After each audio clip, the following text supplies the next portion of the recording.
मी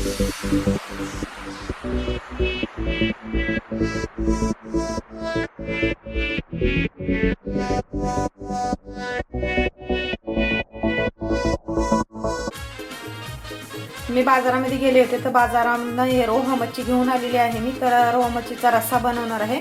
तर सर्वात पहिले मी याला स्वच्छ धुवून घेते नळाखाली. हे काय असं सर्व मच्छी असं धुवून घेणार आहे.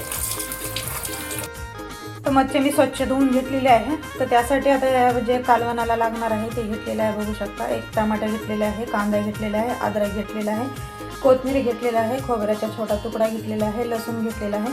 आता हे कांदा खोबरं भाजून घेते मी. तर तवा गरम होण्यासाठी ठेवलेला आहे मी. आता एक कांदा चिरून घेतलेला आहे. तर भाजण्यासाठी कांदा घालते, थोडंसं तेल. आता कांद्यामध्ये आता खोबरं घालते आणि लसूण, ह्याला पण भाजून घेते. ते भाजून झालेलं आहे सर्व. तर गॅस बंद करते आणि काढून घेते मी. आता मी सर्व याचं वाटण बनवून घेते.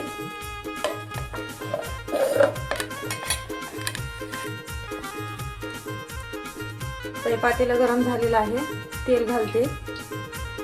तर तेल गरम होण्यासाठी थोडा टाइम ठेवते. आता तेल गरम झालेलं आहे. लाल तिखट घरगुती मसाला, याच्यामध्ये गरम मसाले पण आहेत.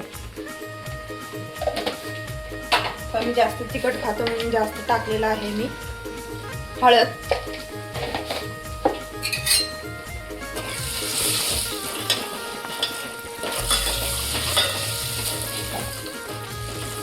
आता हे मसाल्याचं वाटण बनवून घेतलेलं आहे. आता हे पण घालते.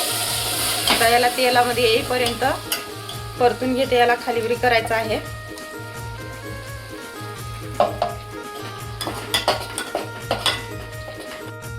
तर बघू शकता मसाला तेलामध्ये आलेला आहे हे.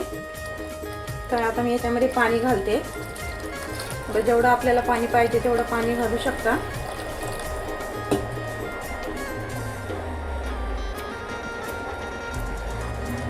आणि आता याच्यामध्ये हे मच्छी मी स्वच्छ धुवून घेतलेली आहे. हे मच्छी पण घालते मी. तर कट पण छान आलेला आहे भाजीला. तर आता ह्याच्यात मच्छी पण घालून झालेली आहे. आता मी याच्यामध्ये चवीपुरतं मीठ घालते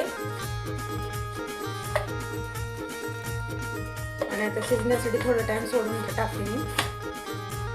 तर बघू शकता कालवण शिजून तयार आहे. रोहा मच्छीचा रस्सा.